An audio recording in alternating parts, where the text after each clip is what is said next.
So mga kapatid, simulan na natin ang ating debate ngayon. So bibigyan ko ng 10 minuto sa unang pagpapayag si Brother Jared ng Roman Catholic Church sa kanyang patutunayan na ang mga ribulto ng mga Roman Catholic Church ay inutos ng Panginoong Diyos. Your time start now, bro.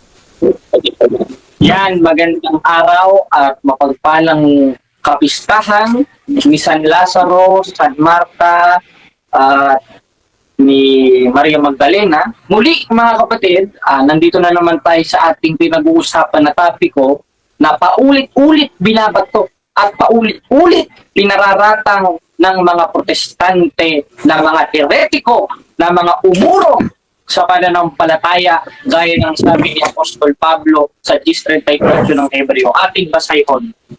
Ngunit kung ang aking lingkod na matuwid ay mabubuhay sa pananampalataya at kung siya'y umurong ay hindi siya kalulugdan ng kaluluwa o ng aking kaluluwa o ng karunungan ng Diyos. Yung karunungan ng Diyos, 1:24 ng unang Korinto, ngunit sa kanila, mga tinawag, maging Hudyo at Grego, si Kristong kapangyarihan ng Diyos at karunungan ng Diyos. Therefore, yung mga tumalikod sa simbahan na mga heretiko, na mga protestante, nagtayo ng kanilang sariling kulto at nagpuno, apoy hindi kinalulugdan ng Diyos ito, lalo na pag self-proclaim ang mga pinagagagawa sa Biblia. At isa sa ating topiko ngayon ay matagal nang pinag-uusapan at matagal na inaatake ng mga protestante gaya ng rebulto. Ngayon sa Biblia, ang binabasa ng mga protestante, mga kapatid, ang 25:6 ng Exodo, 17:29 ng Gawa, 42:8 ng Isaias, 5:7 ng Deuteronomio, 22:8 ng Apokalipsis, 1:25 ng Roma, na ang subject of the sentence in Hebrew ay pesel, na nangangahulugan ng mga Diyos-Diyosan sa Israel. Basahin natin ang 25:6 ng Exodo. Huwag kang magkakaroon ng ibang Diyos sa harap ko. Huwag kang gagawa para sa iyo ng larawang inanyuan na kawangis ng anumang nasa langit sa itaas, nasa lupa sa ibaba, nasa tubig sa ilalim ng lupa. Ngayon, bibira na naman ng mga protestante. Isa na rin itong si Bishop. Ay, ano ikaw? Hindi ba kalarawan na Iglesia Katolika ang tinutukoy dyan? Teka muna. Ano ba ang subject of the sentence sa 25:6 ng Exodo? Ang subject of the sentence dyan, yung mga larawang inanyuan in Hebrew, pesel. Dahil sa Biblia, dalawa ang klase ng rebulto. In Hebrew, pesel at may sabi of meklaet. Yung meklaet is a curved feminine graven images gaya ni Santa Maria, gaya ng mga santos ng Iglesia Katolika, etc. Ngayon, i-resolve natin ito. I-resolve natin. Isa pa sa ginagamit nila ay ang 17:29 ng Gawa. Yamangan tayo-lahi ng Diyos ay hindi marapat nating isipin na ang pagka-Diyos ay katulad ng bato ginto na inukit ng kabiyasan ng mga tao na yun naman ay walang aral sa Iglesia Katolika. Busted na naman. Kaya, ang ibabato natin sa diskusyon na ito ay isang haligi lamang. Hindi na natin ibabato yung isa pang haligi dahil mabigat. Hindi na ako magtataka ba't nagtayo ito ng sarili niyang kulto. At ikalawang Timoteo 1:5. Dapat alamin mo ito sa mga huling araw ay darating ang panahong mapanganib. At yung panahong mapanganib, malalaman natin, 12:4 ng Daniel, kaalinsabay ng paggano ng kaalaman. Kaya di na tayo magtatake. Ginagamit ng mga bulaang propeta na mga maibigin sa salapi yung social media para makalipod ng miyembro. Dahil yung miyembro, yun yung ginagamit na kapital para sa pagpapaikapo, para sa pag-aabuloy, etc. Yan naman ay labag sa kalooban ng Diyos sa bagong tipan. Bakit? 4:17 ng Galacia. May nagmamalasakit sa inyo, hindi sa mabuting akala. Subalit ang ibig nila ay ihiwalay kayo upang ipagmalasakit nyo din sila. Ngayon, balik tayo sa tema, mga kapatid. Ano nga ba ang subject of the sentence sa mga talatang ginagamit ng mga protestante sa 25:6 ng Exodo, sa 17:29 ng Gawa, sa Isaias, na ang kanilang mga Diyos-Diyosan ay yaring pilak, yaring inukit ng kamay ng mga tao, may matang hindi nakakakita, may ilong na hindi nakakaamoy, may bibig na hindi nakakapagsalita. Yun ang definition nila ng Diyos-Diyosan. Ngayon, kung yun ay definisyon ng Diyos-Diyosan, ang Diyos nag-utos na magpagawa. 3:10 ng ikalawang kronika. At sa kabanal-banalang bahay ay umukit ka ng larawan. In Hebrew, meklaet, graven images. Gaya nung nasa Isaias na ginagamit ng mga protestante na pinakakahulugan na damay lahat, pati banal at balbal na larawan. Lalabas nun, magkakaroon ng kontradiksyon sa Biblia. Bakit? Sabi ka, Diyos-Diyosan yung mga larawang inanyan na may matang hindi nakakakita, may ilong na hindi nakakamoy, may bibig na hindi nakakapagsalita. Bakit ang mismo Diyos ang nagutos? 3:10 ng ikalawang kronika. Na sa kabanal-banalang bahay ay umukit ka ng larawan. Yan kasi ang kaitidan ng ulo at mga tuktok ng mga protestante na nagbasa lang ng Biblia, nagpastor na! Yan ang hirap sa inyo. Talagang bulag na kayo. 4:4 ng ikalawang Korinto. Na binulag ng Diyos ng sanglibutang ito ang pag-iisip ng hindi nagsisampalataya. Hindi nagsisampalataya, simbahan ito Na yung simbahan na yung sa Bagong Tipan ay meron talagang larawan na ipinatuloy ng ating Panginoong Kristo. Tanungin mo kung anong talata, papasahin ko sa iyo yan. Pero gibain mo muna itong inilatag ko sa 3:10 ng ikalawang kronika dahil isang haligi lang ang iahampas ko sa iyo. Na nasa kabanal-banalang bahay ay umukit ka ng larawan ng kerubin. At inukit sa kahoy at puno ng palma. Kala ko ba huwag kang gagawa? Ba't ang Diyos nagpagawa? Dahil sa Biblia, dalawa ang klase ng rebulto. Isang balbal, isang banal. Ang inutos ng Diyos, banal na yun ay pinatuloy ng Iglesia Katolika Apostolika Romana dahil ng pagdating ni Kristo na siyang dapat pakinggan, 17:5 ng Mateo o 5:17 ng Mateo, ako'y naparito hindi upang sirain ang kautusan, kundi upang ganapin. At isa dun sa kautusan sa mga propeta, sa 3:10 ng ikalawang kronika na maglagay ng larawang inalihan o banal na larawan. Kaya magbago ka na. Iibigin ka naman ng simbahan kung magbabalik Ang problema sa'yo, nagtayo ka ng sarili mong kulto Kaya nga naalala ko yung kanta, kapatid na JB, ang pag-ibig ay sadyang ganyan. Tiwala sa isa't isa'y kailangan. Dati mong pag-ibig ay wala akong pakialam. Basta't mahal kita kailan paman. Huwag kang mag-isip ng ano paman. Mga paliwanag mo'y di na kailangan. Diba? At kahit ano pa ang iyong nakaraan, mamahalin kita maging sino ka man. Kaya mamahalin ka namin. Mamahalin ka ng simbahan. Dahil yun ang utos ni Kristo sa 13:34-35 ng Juan na magkaibigan kayo sa isa't isa. At isa sa uri ng pag-ibig yung nasa 12:9 ng Roma. That's why na sumisigaw ako sa iyo, Bishop King. King Bishop ka pa man din. Kung di ka ba naman tuloy. Mahal kita, pagkat mahal kita, iniisip nila ay hindi mahalaga. Mahal kita maging sino ka man. Tuloy, mali man ang ikaw ay ibigin ko. Ako'y isang bulag na umiibig sa'yo. At kahit ano pa ang iyong nakaraan, mamahalin kita maging sino ka man. Tuloy. Yung lyrics. Mahal kita, pagkat mahal kita, iniisip nila ay hindi mahalaga. Mahal kita maging sino ka man. From the top. Ayan. Ang pag-ibig ay, pero hindi yan ang tema natin ngayon. Nalibang lang ako dahil Bishop ito palaban natin. Kantahan naman natin. Dahil yung kanta naman natin is very biblical. pumapatungkol sa pag-ibig, 13:34-35 naman. At isa pa manifestasyon nun, yung pagsunod sa utos ng Diyos o pagsamba sa Diyos sa 4:24 naman, sa Espiritu katotohanan. At isa sa katotohanan na pagsunod sa Diyos sa 3 ng ikalawang kronika, maglagay ka ng banal na larawan sa templo na yun ay ipinatuloy ng ating Panginoon sa Kristo sa 5:17 ng Mateo. Dahil ang sabi niya mismo, ako ay naparito hindi upang sirain ang kautusan, kundi upang ganapin ni ang mga propeta.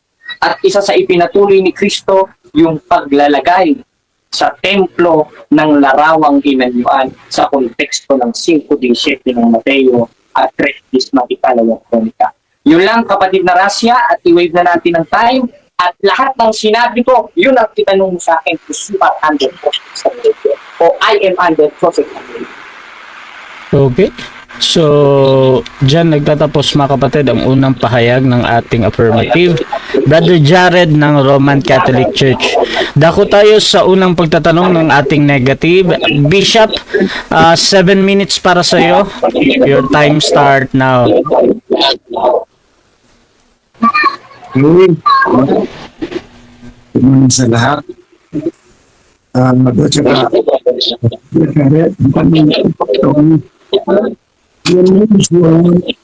second photos.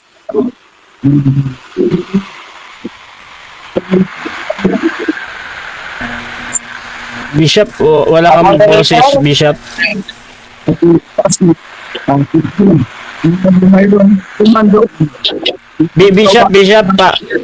Bishop, paulit mo na, Bishop. Medyo nawawala na yung boses mo, Bishop. Okay. Sige. Yan. Second Chronicles, chapter 3, may mga pinagawa doon ang Panginoon sa temple. Para kanino yun? Para sa mga lingkod niya, pabihira ka naman. At yun ang ipinatuloy ng Diyos sa 5:17 ng Mateo na sa panahong Kristiyano, historically speaking, nung 1st century, merong mga larawan nun.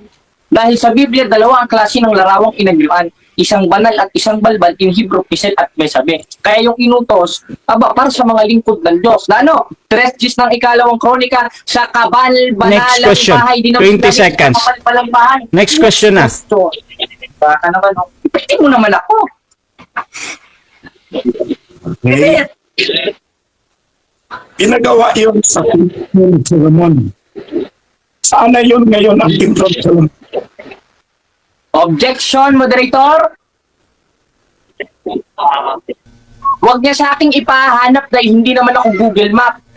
Ngayon, yung sa kabanal-banalang bahay na yon, open parenthesis yun na sa panahong Kristiyano, 5:17 ng Mateo, ang sabi Okay, ni okay Kristo, na, bro. hindi ako naparito upang sirain kundi patuloy. Okay Yan na, ang bro. gibain mo. Okay na, bro.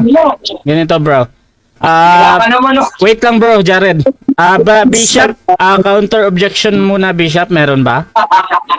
Wala. Wala. Magpatuloy ako. Okay, so ganito. Ganito ang hatol ko, mga kapatid. Doon sa tanong ni Bishop, tinitingnan ko naman as a valid question yun, bro. Yung saan daw yung templo ni Solomon. At depende yan kay Brother Jared kung paano niya sagutin to. Bro Jared, gagamitin mo ba yung 10 seconds mo or ipapa-next question mo to? 10 seconds, Proceed, bro bro. siya. Hindi na mahalaga kung nasaan yun. Ang importante, nag-utos ang Diyos, mayroong supportive verse sa 3 ng ikalawang kronika na pagdating sa panahong Kristiyano, sa 5:17 ng Mateo, Next yung question. ang ipinatuloy ng ating Panginoon Kristo. Next question. Next question. Yan naman, no? Next question.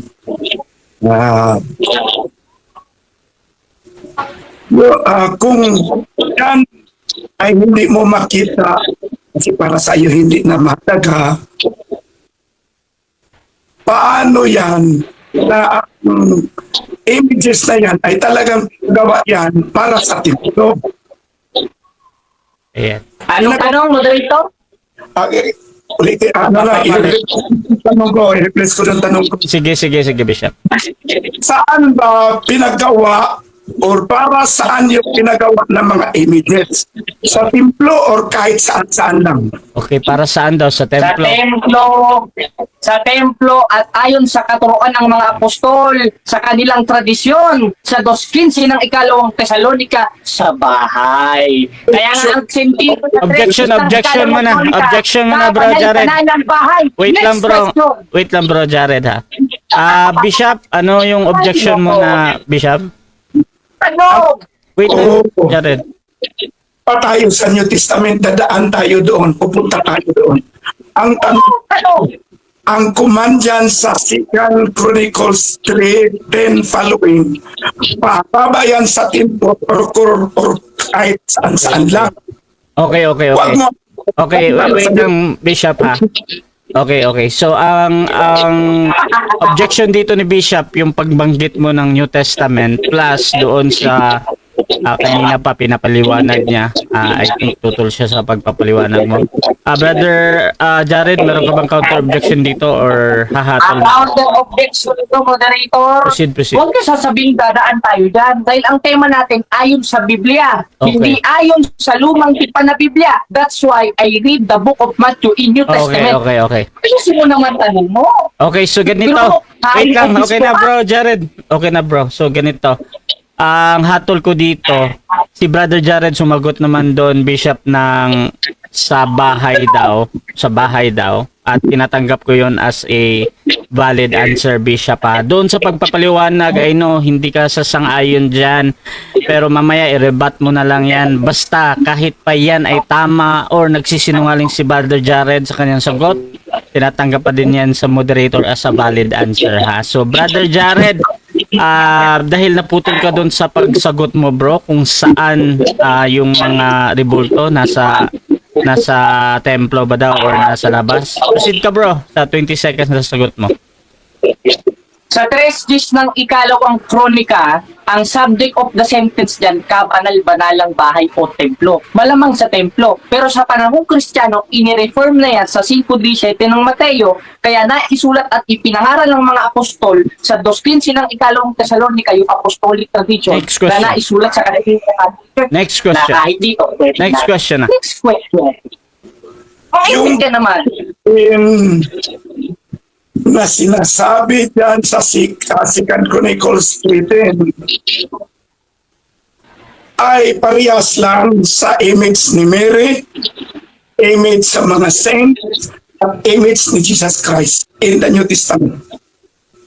Yes! Dahil ang Hebrew niyan, meklaet. Meaning, feminine graven images following in 6:29 of book of First King. Ano ka ba naman? Pati ba naman yan, di mo alam. Naging haring kubispo ka, di mo alam yan. Meklaet. Graven images. Open parenthesis, damay lahat ng larawan na mga banal na larawan sa 3:10 ng ikalawang kronika. Next question. Object mo na. Bishop, time stop mo na, Brother Jared. Bishop, anong objection natin? Itong katunggali ko po, yang mag-question sa akin, dapat siya ang sasagot. Ako ang mag-question sa kanya. Counter objection, moderator. Okay, so counter objection, Brother Jared. I am under cross to literal moderator. Ako ang sasagot sa tanong. Hindi naman ako nagtatanong sa kanya because I know the rules of this debate after Okay. I join in this conference. Okay, Next question. Okay, so ganito. Talagang yung magtatanong dito si Bishop at yung sasagot lang si Jared. Bishop, mamaya i-counter mo na lang yung lahat ng sagot niya, ha? At I know, hindi ka talaga sasang-ayon dyan. So, Brother Bishop, tuloy ka lang muna sa pagtatanong kay Jared. Ang tema natin ay i-prove mo na ang mga images ng Roman Catholic Church ay commanded by God.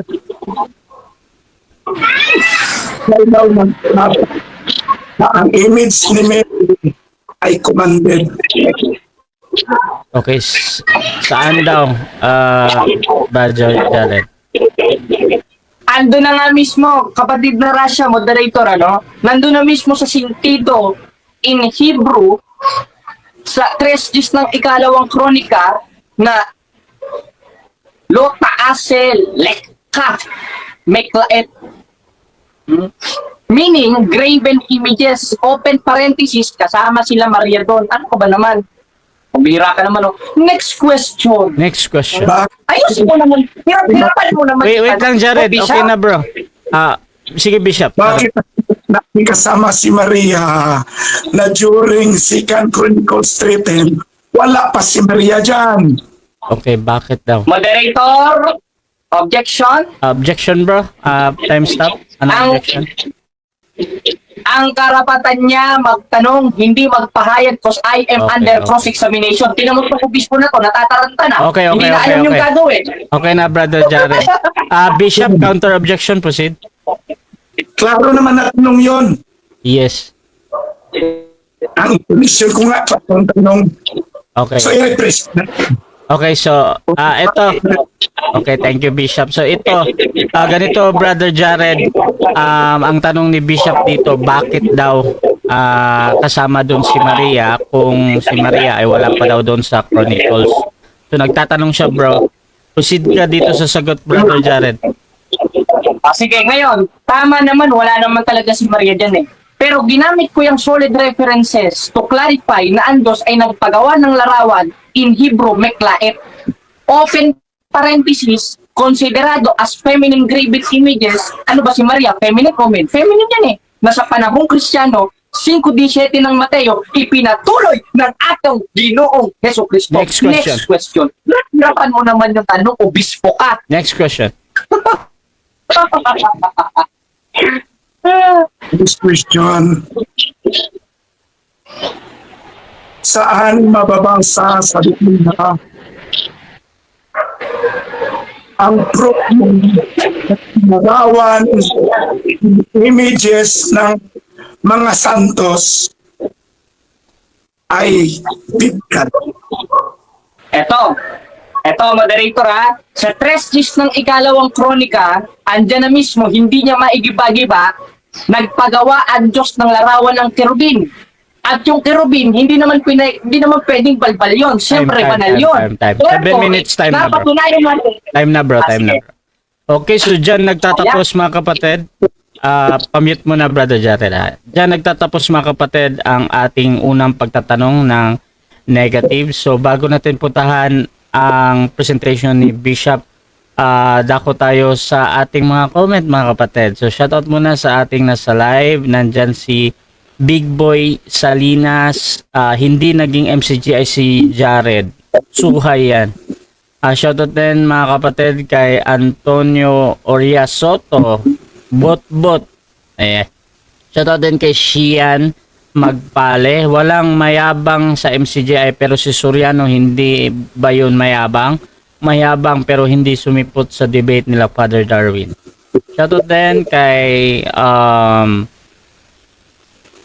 dito kay Yesomar ng Puto por Punto. Banat, bro Jared. Shoutout din kay The Bread of Our Soul. Puro lang palusot si Jared. Shoutout din kay Sherwin Sales. Easy lang, Brother Jared. Kawawa naman si Bishop. May paggalang pa din. Shoutout din, mga kapatid, kay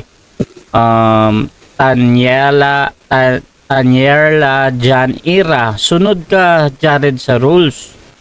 Shoutout din, mga kapatid, dito kay Adventist Motivation. Bulag daw si Jared na umiibig kay Bishop. Haha, akayin ka ng bulag. At shoutout din, mga kapatid. Okay, dito sa ating okay, kay Baldwin King. Shoutout, bro Rasha. Yan, shoutout, bro. Kay Erwin C. Minil. Bira, bro Jared. Arwin Morelio. Good morning. Kapanalig, Brother Jared. Shoutout din kay Raymundo Estel. Happy birthday, bro Jared. At Big Boy Salinas. Ayan. So, mga kapatid, tuloy-tuloy tayo dito at bibigyan ko ng 10 minutes sa unang pagpapahayag si Bishop bilang negatibo. Your time start now. Ang tema natin ay i-prove ni Brother Jared na ang mga rebulto ng Roman Catholic Church ay commanded by God. Ang mga rebulto na mga Roman Catholic Church, nabanggitin ko, rebulto ni Jesus Christ, rebulto ng mga santos, at rebulto ni Mary. Ni isang bersikulo, isang verse sa Bible, may command na pagawaan ng graven image si Maria, ang mga santos, at ang si Jesus Christ mismo. Kahit isa, wala. Ang command sa Bible in the Old Testament ay specific lang sa cherubim. Hindi naman cherubim ang mga saints. Hindi naman cherubim si Maria. Hindi naman cherubim si Jesus. So paano niya isasama ang concept na yon? Ang concept na yon in 2 Chronicles is old. Kung sa cellphone pa 3310, it is no longer applicable in our time now. Because after the resurrection of Jesus, the temple of Jerusalem was destroyed 70 AD. So wala ng temple. In fact, yung binagit niya na 2 Chronicles, that was the first temple of Solomon that was broken. Nasunog na yun 586 before Christ era. So yung images doon, wala na yon. In the second temple, ang na-remain na image ay ang cherubim na lang doon sa Holy of Holies, sa Ark of the Covenant. Pero according to history, nawala yan ngayon. Hindi na alam kung saan yung Ark of the Covenant na yan ngayon. Ang nandyan lang ngayon nakita ay replika. In other words, hindi na pwede na gagamitin ang nasa 2 Chronicles sa panahon natin ngayon. Because in the entire Bible from Genesis to Revelation, God is actually against images. Babasahin ko some of the verses. Isaiah 42:8. I am the Lord, that is my name. My glory I give no other. My praise to carve idols. Exodus 24:5. You shall not make for yourself a carved image or any likeness of anything that is in heaven above, or that is in the earth beneath, or that is in the water under the earth. You shall not bow down to them or serve them. Ginawa nila, nag-bow down sila, nag-serve sila. Nagkay sila ng mga bulaklak daw, nagkakano, candle doon. For I, the Lord, your God, am the jealous God, visiting the iniquity of the fathers on the children to the third and fourth generation. Deuteronomy 4:16-18. Beware, lest you act corruptly by making carved image for yourselves in the form of any figure, the likeness of male or female, the likeness of any animal that is on the earth, etc. and etc. 2 Chronicles 3:5-7. The knave he lined with iba na lang kasi itatanong ko yan kung may time pa ako. Habakkuk 2:18. What profit is an idol when its maker has shaped a metal image, a teacher of lies? Ba, teacher of lies? Yung gagawa ng mga ganun. For its maker trust in his own creation when he makes spitless idols. Yan, cherubim na yan. Anong yung si Jesus, yung picture ninyo kay Jesus, yung rebulto ninyo ni Jesus, rebulto nyo kay Mary, rebulto nyo sa mga saints. Speechless yan, lahat. Psalms 115 verse 4 to 8. Their idols are silver and gold, the work of human hands. They have mouths. Diba? May mouths yung mga images ni Mary, ni Jesus, at saka ni mga saints. They have mouths but do not speak. Eyes but do not see. They have ears but do not hear. Noses but never smell. They have hands but do not feel. Feet but do not walk. And they do not make a sound on their throat. Lahat ng mga description ito ay makikita mo sa ribulto ni Jesus, ribulto ni Mary, at saka sa ribulto ng mga tinatawag nilang santos. Nahum 1:14. The Lord has given commandment about you. No more shall your name be perpetuated from the house of your gods. I will cut off the carved image and the metal image. I will make your grave, for you are vile. Deuteronomy 27:15. Cursed, may sinumpa talaga, be the man who make a carved or cast metal image, an abomination to the Lord. Paggawa pa lang, curse na. A thing made by hands of a craftsman, and sets it up in secret. And all the people shall answer and say, Amen. Walay context dito na nag-worship sila. Ang paggawa pa lang daan, curse na. Deuteronomy 7:25. The carved images of your gods you shall burn with fire. Dapat sunugin. You shall covet with silver or gold that is on them, or take it for yourselves, lest you be ensnared by it. For it is an abomination to the Lord. Deuteronomy 5:8. You shall not make for yourself carved image or any likeness of anything that is in heaven, or that is on earth beneath, or that is in the water underneath. Jeremiah 10:14. For every man is stupid, and without knowledge every goldsmith is put to shame by his idols, for the images are false, and there is no breath in them. Ilang minutes na lang, Mr. Moderator. Mr. Moderator, ilang minutes lang, please. 4 minutes. 1. So, dami pa dito. Micah 5:13, I will cut off your carved images and your pillars from among you, and you shall bow down no more to the work of your hands. Huwag mong mag-bow down ka sa trabaho lang ng mga kamay mo. Deuteronomy 12:3, you shall tear down their altars and dust in pieces their pillars and burn their asherim with fire. You shall chop down the carved images of their gods and destroy their name out of place.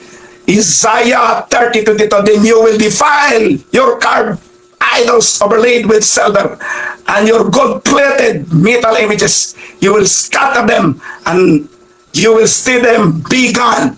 Micah 1:7, all her carved images shall be beaten to pieces. All her wages shall be burned with fire, and all her idols I will rest. So sa lahat ng mga binasa ko, marami pa dito, makikita natin God is really commanded us na dapat walang mga images na gagawin. Walang commandment si Lord na ipagpatuloy ang mga ganon-ganon na yan ngayon. Kung tingnan mo ang Bible from Genesis to Revelation, talagang pinakita doon that God is not happy with those images I mentioned, except for the cherubim that is specifically commanded, but it should be placed on the temple according to its context. Hindi yan ilagay kahit saan-saan. The context is in the temple. At may figure lang yan na dapat susundin. At hindi na yan applicable ngayon. Kasi ang Christianity walang ni isang temple na record sa Bible. Kahit isa, walang temple ang Christianity. Mayroong temple pero that spiritual temple. Hindi yan literal na temple. So saan mo ilagay ang kirubin ninyo? Na wala namang literal na temple in the New Testament. Therefore, I conclude that the images of Mary, the image of Jesus, and the image of saints are not commanded in the Bible na dapat gagawin natin at dapat sambahin natin or nga dapat bigyan natin ng spiritual value. Kasi that is abomination to the Lord as far as the context of the Bible from Genesis to Revelation. Kaya kayong mga Katoliko, Romano Katoliko na kinig ngayon, dapat kung may mga pagtuturo sa simbahan ninyo, klaruhin ninyo kung nasa Bible ba yan. Kasi yung Mary na yan, yung Santos na yung image ni Mary, historically 3rd century pa yan first nagawa. Oh, yung image ni Jesus, that is mid-3rd century first appearance of that. Yung image ng saints, that is first upper 3rd century pa rin. Meaning the image of Mary, the image of Jesus, the image of the saints did not exist from Genesis to Revelation. Did not exist from the time of Jesus to the last verse in the New Testament. Kaya you must repent. You must believe the truth. Do not just follow the tradition, because the tradition is not biblical. The tradition is historical. The tradition is gunigam sa mga church leaders ninyo at history. Okay, so dyan nagtatapos ang unang pahayag ni Bishop Ephraim at dako tayo sa unang pagtatanong ni Jared ng Roman Catholic Church. 7 minutes para sa iyo, bro. Your time start now. Ready ka na ba? Haring obispo? Of course. Okay, sabi mo kanina, nakasulat ito in New Testament, there is a no temple o walang templong literal. Tinatanggap mo ba ito? Yes or no? Categorical. Hindi ko tinatanggap. Objection, moderator? Paliwanag ako. Wait lang, Bishop pa. May objection dito, may counter objection ka naman. Brother Jared. Moderator, you are under cross-examination. Ang karapatan mo sumagot sa tanong ko dahil ang tanong ko sa iyo, yes or no. Hindi ko sinabi, hindi ko tinatanggap. Matuto ko naman makinig. Pagbihira ka naman, haring obis. Okay. So ka man din, nakakahiya ka sa mga Okay. miyembro. Yes, Okay na, bro Jared. Okay na, bro Jared. Counter objection, Bishop, ano yan? Una, karapatan kong sagot ko at tanong. Pangalawa, I request the moderator to discipline this man kasi marami siyang mga side comments. Okay. So, ganito, Brother Jared. Unang-una, bro, doon sa tanong mo, bro, pakiulit mo na nga pakiulit mo na yung tanong mo, bro. Titingnan ko yung pagpipilian doon. Tapos, desisyonan natin yung yung natitira pang objection. Bro Jared, paulit nga, bro. Okay, ang tanong ko sa kanya, moderator, sabi niya kasi kanina, walang literal na templo sa Bagong Tipan. Tinatanggap mo ba yon? Yes or no? Okay, so yung yes or no dito. Bishop, wait lang. Medyo nawawala yung boses mo. Yes or no muna, Bishop. Anong sagot natin? May sagot ako. Hindi daw, no. So, proceed, Bishop, 20 seconds sa no mo.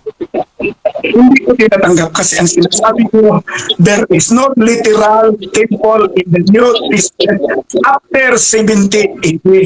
Yun ang tiniwanag ko. Kasi 50 at AD na-destroyed the second temple of Solomon.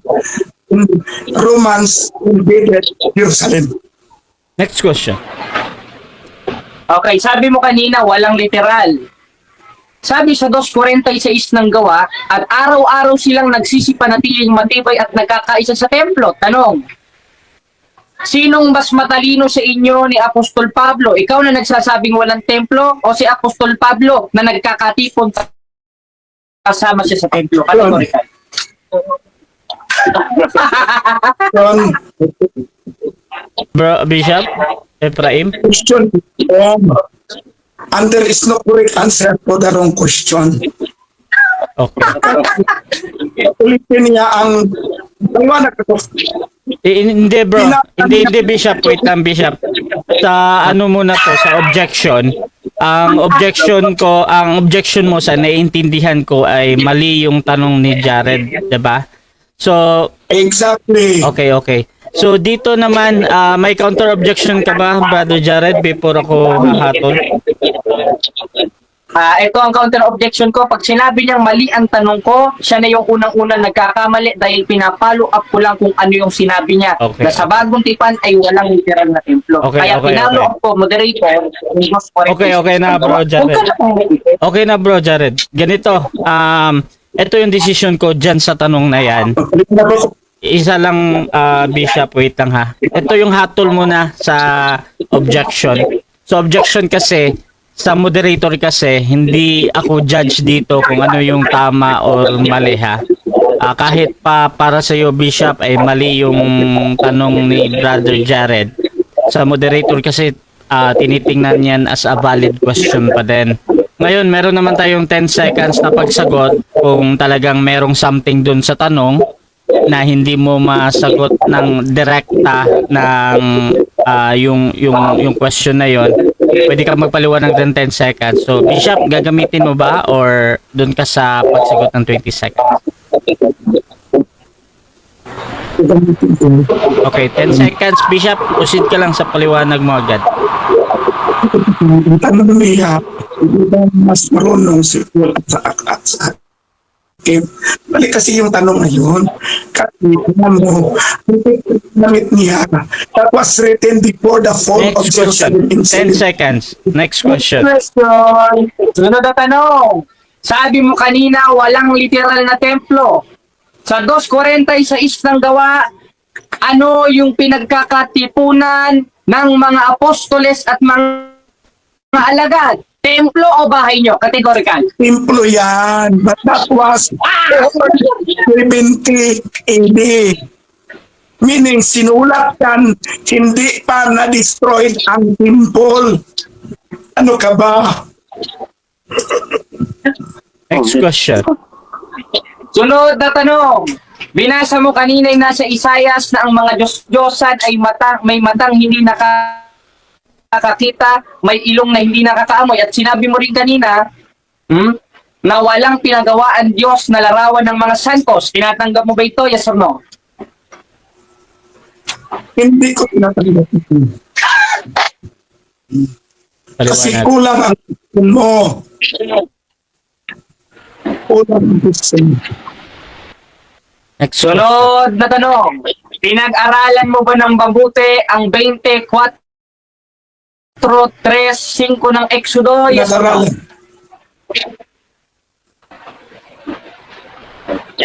Next question. Ngayong pinag-aralan mo, sa 24 ng Exodo, ano ang kahulugan ng loto aselek pesen? Alam mo, hindi mo alam. Okay. Ano Alam mo o Objection, hindi moderator? alam. Okay. sige. Time stop muna. Objection Objection, sa moderator. affirmative. Ano muna yan, bro? Bro Jared? Ang tanong ko sa kanya, moderator, alam niya o hindi niya alam. Huwag ka namang magpatutsada at mag-search sa Google. Okay. So, ang objection ng ating affirmative, yung pagpipilian, alam ba daw or hindi alam? Bishop, ready ka na bang mamili or mag-counter object ka muna? Repeat option. Bishop, ano ulit Bishop? Hindi ko masyadong ano yung boses mo, Bishop ha? Please repeat daw the question, Brother Jared. Naka-time stop yan pag naka-repeat. Ngayon sabi mo, pinag-aralan mo. Ano ang ibig sabihin sa 24 ng Exodo ng Lotto Aselek Pesel? Alam mo, hindi mo alam. Alam mo o hindi ba? Question. Wait lang. Pasensya talaga, Bishop, hindi ko masyadong naiintindihan talaga yung Next question. Objection. Ay, objection. Ganito, Bishop. Ano objection mo muna, Bishop? Ang tema dito, Roman Catholic, Roman Catholic Okay. ay commanded by God. Okay. Out of the topic already. Okay, so Counter objection, moderator. okay, wait lang, All Jared. that, Okay, so ang objection dito, out of topic daw yung tanong mo, Brother Jared. Meron ka bang counter objection doon? Ang counter objection ko, pag sinabi niyang wala sa tema, siya yung unang-unang wala sa tema. Dahil ginamit niya ang 24:5 ng Exodus para ipatungkol sa larawan ng mga santos ng Iglesia Katolika. Kaya pag sinabi niyang wala sa tema, siya ang unang-unang wala sa tema. Okay, Pero mo, okay. obispo ka pa man din, Okay. Alam niyan? Okay, so ganito. Hahatol mo na ako, mga kapatid. Ang once, Bishop, wait lang. Isang beses lang tayo mag-objection sa isang katanong. So ganito muna, mga kapatid.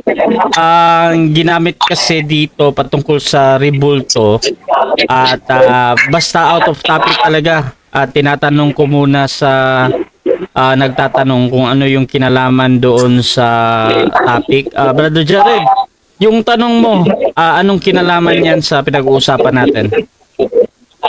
Iginrik ko lang, bro, kasi sabi niya, pinag-aralan niyang mabuti.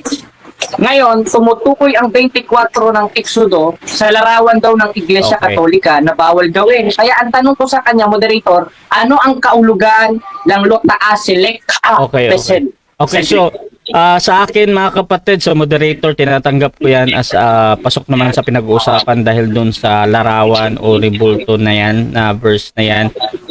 Pero Bishop, kung para sa'yo, merong something dun sa tanong, pwede mong gamitin ulit yung 10 seconds mo. Ipaliwanag mo lang kung anong reason mo. Bishop, gagamitin mo ba? that is gamitin ko. Proceed. That I am ready. That is kasi ang dapat ibigay niya, magbigay siya ng mga verse from the Bible na talagang may command. Next Si question. Mary, Next question, 10 seconds. Next question. Sabi mo kanina, pinag-aralan mo ulit. Ipagpahuli na natin yun, di mo nasagot. Yung 24, pumapatungkol ba ito sa mga banal na larawan ng Iglesia Katolika? Yes or no? hindi.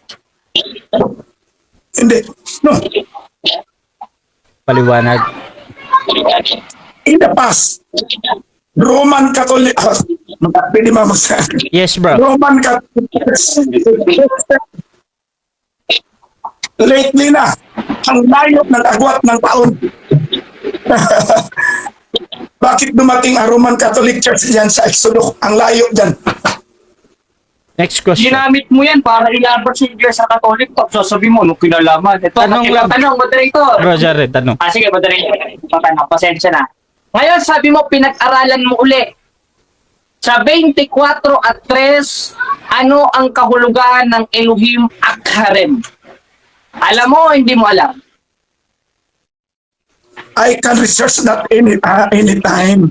Alam ko pero hindi ko sagutin kasi Objection, moderator. Time stop muna, time stop.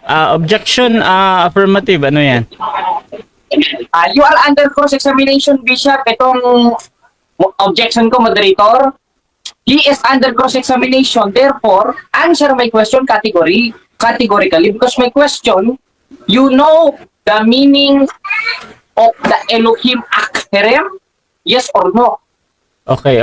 Pero lumilin siya dun sa ano. Okay. So, dito, Naiipit na siya. okay na, bro, Jared. So, Bishop, meron ka bang counter objection doon? Before ako hahatol?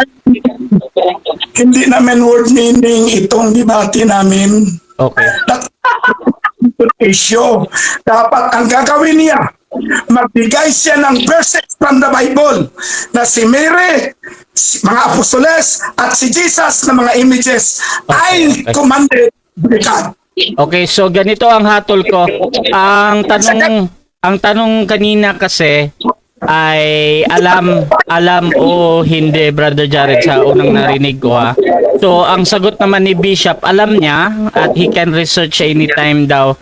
Tinatanggap ko yun as a valid answer. Ngayon dito, Bishop, ituloy mo lang yung sagot mo, Bishop, na alam mo and you can research that anytime. Proceed ka, Bishop. I will not Okay, next question.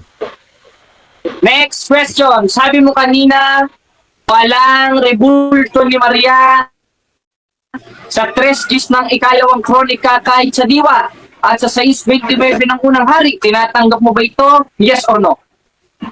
Anong tanong doon? Tinatanggap mo ba daw? Yes or no? Ay, namin wait, tanong, tinatanggap mo? Yes or no? Di ko pala marunong sumagot sa tanong eh. Hindi ko tinatanggap nandun Hindi si ka Mary. tinatanggap. Okay. Next question. Proceed. Okay. Ngayong hindi mo tinatanggap, ano ang kahulugan sa 3 gis ng ikalawang kronika ng Mesabe o Mekpaet? Alam mo o hindi mo alam? Alam mo, hindi. Objection. Another objection, Bishop Ephraim, ano yan? Dapat ang gagawin mo as affirmative, ibigay mo ang verses na mayroon talaga sa Bible na commanded na si Mary, mga saints, at si Jesus, Okay. ang nila ay commanded by God. You are out of topic. Okay. So, out of topic daw yung tanong mo. Counter Brother objection, Jared. moderator. Counter objection, bro. Ngayon, pag sinabi niyang ako ay out of topic, siya yung unang-unang out of topic dahil yung tinatanong ko sa kanya, yung binasa niyang talata at binasa kong talata. Kaya pag sinabi niyang wala sa tema, ikaw yung unang-unang wala sa tema. Sorry, Okay. haring obispo ka pa man din. Okay. So, hahatol mo na ako dito, mga kapatid. Okay na. So, ganito, mga kapatid. Hindi, isang objection lang, Bishop, ayun sa ating rule sa isang objection lang every question. So, ganito, ang objection ni Bishop is out of topic. Ngayon, dito kay Jared, teka, parang merong request si Brother Bishop. Ano ulit, Bishop?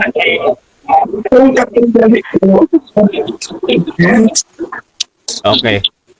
Dito, Christian, ganun ba ang pagtuturo sa true church ninyo? Okay. So, ganito. Okay, nakita ko na, Bishop. So, unahin ko muna yan, Bishop. Oo. So, ganito, Brother Jared.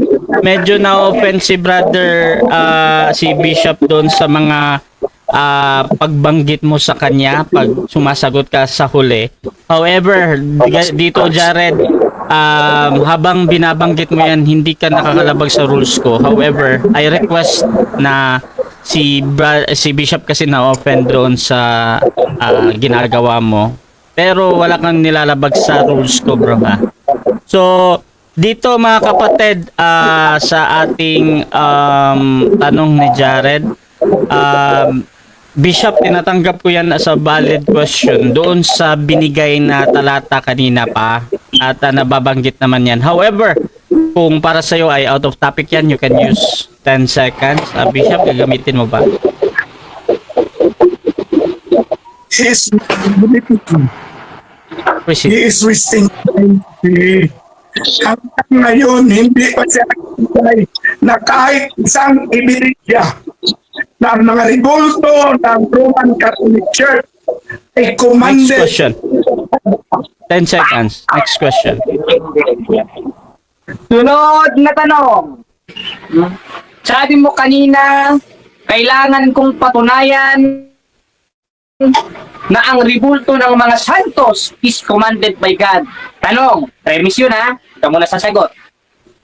Yung inutos pa ng Diyos sa 3 gis ng ikalawang kerubin, banal ba yun o santos o balbal? Kategorikal. Banal o balbal? Sa Second Chronicles 3:10. Banal yan. Yung Ayo! Wait lang, Jared. Nagpapaliwanag pa. Sige, Bishop. banal yang mga kirubin na yan. Pero hindi nakalagay dyan si Mary, hindi nakalagay dyan si Jesus, at hindi nakalagay dyan ang mga santos na, na ginagawa ninyo sa Roman Catholic Church. Next question. Outside of the topic. Next Ngayong sabi mo na hindi yan ang larawan ng ating Panginoon Kristo at nila Maria. Ang sabi sa 3:12 ng Apokalipsis, ang magtatagumpay ay gagawin kong haligi. In Hebrew, pesel. Ay, mesabe, o banal na altar ng Diyos. Tanong, sino yung mga nagtagumpay o mga banal? Si Kristo, si Maria, o si Satanas? Categorical. The question is very simple. Of course. Hindi si Satanas. Si Kristo daw. Next question. Ngayong si Kristo, ayon sa konteksto ng 3:12 ng Apokalipsis, ang magtatagumpay, sabi mo si Kristo ay gagawing haligi sa templo ng Diyos. Ang sinabing haligi 7 minutes time. ay sayang. Okay, so dyan nagtatapos mga kapatid ang first stage ng ating debate at shoutout muna sa ating nasa live. Meron tayong halos 100 live viewers ngayon mga kapatid at dyan din sa ating comment box meron tayong 172 comments. So shoutout muna mga kapatid dyan kay Shian Magpale. Naku, ibig sabihin hindi banal si Jesus, Maria at mga apostol. Shoutout din kay Loloy Bumaya, literal ug panabot. Shoutout din dito kay JB Garobo, ipit na ipit ka na Bishop. Shoutout din kay Miguel Fajardo. Ayun. At sabi ni Mira Fuentes Jones, nakabatak ata yan si Jared. Laugh trip pang hindi pwedeng bagitin yung attitude. Ayan. Reggie de la Cruz, mga Katoliko, ito masakit na salita pero ito ang katotohanan na dapat ninyong malaman na kayong mga Katoliko ay anak ng Diablo. Kaya ko iyan patunayan sa inyong lahat gamit ang matuwid na katwiran na totoo. Ang sinasabi ko sa inyo ay hindi paratang o paninira. Sato din kay Tanyera Janira, wala kasing ibibigay yan. Shoutout din kay JB Garubo, di alam ni Bishop ka pa man din. Shoutout din kay Jack Quenano, namimili lang ng tanong si Bishop, hindi niya alam ang Greek at Hebrew. At shoutout din kay Dr. Padol or Dro Padol Ramjen.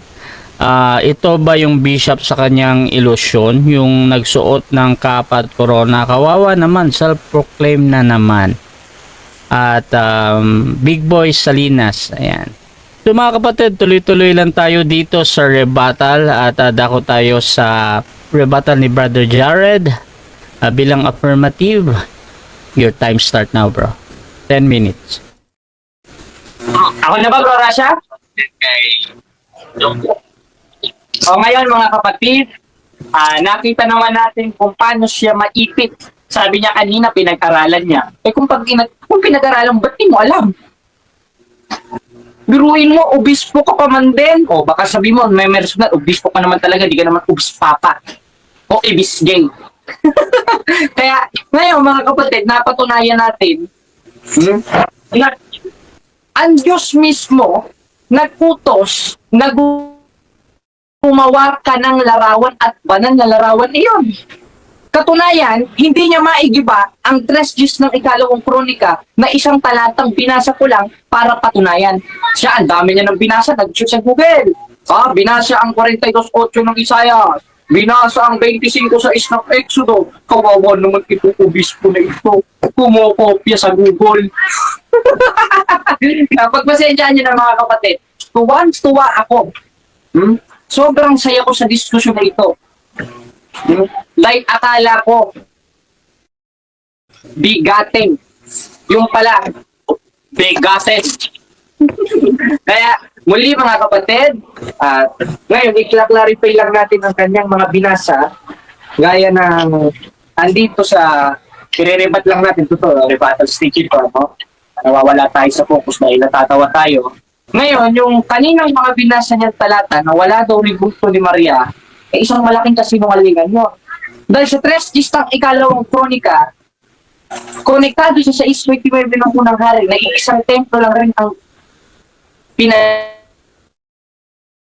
ng Diyos na larawan. In Hebrew is mesabe o meklaet. Ang ibig sabihin ng meklaet, open parenthesis, men and feminine graven images. Tanong, si Santa Maria ba ay feminine o non-feminine? Feminine. Ngayong feminine, sa 3 ng ikalawang kronika, ang konteksto sa Hebrew ay meklaet. Means, feminine graven images. Tanong, ipinatuloy ba ng ating Panginoon sa Kristo yun? O basahin na naman natin yung paulit-ulit kung talatang binabasa na hindi maigiba. 5:17 ng Mateo. Ang sabi, sapagkat ako'y naparito, hindi upang sirain ang kautusan, kundi upang ganapin ni ang mga propeta. At isa sa kautusan noon, kahit nagiban na ang templo, yung paglalagay ng larawan sa templo o sa kabanal-banal ng bahay. Na sa panahon Kristiyano, sa 3:15 ng unang Mateo, yun ang halit sa halikan ng katotohanan o ang iglesia ng Diyos. In Greek, Ecclesian Toteo. Ngayon ang Iglesia Katolika, Apostolika Romana, sa 9:31 ng gawa, in Hebrew, Ecclesian Catholicos means universal, means Catholic Church. Anong ginawa? Basahin ulit natin ng 5:17 ng Mateo, mga kapatid. Sapagkat ako'y naparito, hindi upang sirain ang kautusan, kundi upang ganapin ni ang mga propeta. At isa sa kautusan doon, abay nasa 3 ng ikalawang kronika, sa 6:29 ng unang hari. At huwag mong ipapatungkol sa larawan ng Iglesia Katolika, Apostolika Romana, ang 25:6 ng Exodo. Bakit? Dahil ang Hebrew term niyan, pesel. Lota aselekha. Pesel sa Greek. Na ang kahulugan, mga Diyos-Diyosan. Ano ba ang definition ng Diyos-Diyosan ayon sa Biblia? 8:4 ng unang Korinto. At tungkol sa pagkain inihandog sa Diyos-Diyosan, alam naman natin na ang mga Diyos-Diyosan ay larawan ng mga bagay na hindi totoo. Pero, si Kristo ba totoo? Si Maria ba totoo? Yung mga santos ng Iglesia Katolika, totoo ba o hindi? Totoo. Ngayon, totoo sila. Konsiderado ba sila na mga Diyos-Diyos o dili Diyos-Diyos? Dili Diyos-Diyos. Dahil wala sa katuruan ng Iglesia Katolika Apostolika Romana na ang larawan ng mga santos ay Diyos-Diyos. Walang yan itong mga pastor na ito. Grabe kayong makaparatang, nagbasa lang kayo ng Biblia. Hindi na ako magtataka. Talagang, huwag na natin sabihin, ano? Baka ma-objection tayo. Pagpasensyahan nyo na kung sumisigaw ako. 58:1 ng Isayas, humiyaw ka ng malakas, huwag kang magpigil. Ilakas mo yung pinig na parang patatak. Wala namang masamang sumigaw, basta ang isinisigaw mo, totoo, nasa Biblia, nasa istorya, napapasa natin, mismo ipinasulat ng Diyos sa mga apostoles at sa mga propeta. Ngayon ay ipinatuloy ng ating Panginoon Kristo sa 5:17 ng Mateo. Yan ang gibain mo. First presentation ko pa lang, hindi mo na magibayan eh. Kung ano na mga tinanong mo eh. Ngayon, isa pang binasa niya, ang kanilang mga Diyos-Diyosan na yaring pilak. May matang hindi nakakakita, may ilong na hindi nakakamoy, may bibig na hindi nakakapagsalita. Kung ang kahulugan sa iyo nun ay Diyos-Diyosan, bakit ang Diyos nagpagawa ng larawan na ang kahulugan, mayroong matang hindi nakakakita, may ilong na hindi nakakamoy, may bibig na hindi nakakapagsalita? Bakit? Dahil sa Biblia, paulit-ulit na, obispo ka, haring obispo ka talaga, napakalinaw na nababasa natin, dadalawa ang klase ng larawan sa Biblia. Gaya ng pananampalataya. Sa 2:26 ng Santiago, may patay na pananampalataya. Sa 2:22 ng Santiago, may sakdal na pananampalataya. Ganoon rin ang rebulto ayon sa Biblia. Merong bawal, merong pwede. Merong banal, merong balbal. At yung banal, yun ang inuutos ng Diyos sa 3 ng ikalawang kronika. Na ayon sa kinaugalian ng mga apostol sa tradisyon, sa 2:15 ng ikalawang Tesalonika, 3:12 ng Apokalipsis, larawan ng mga nagtagumpay. Si Kristo ba nagtagumpay? Tinanong ko. Nagtagumpay. Ngayon nagtagumpay. Abay, pero silang larawan. Pambihira ka naman, no?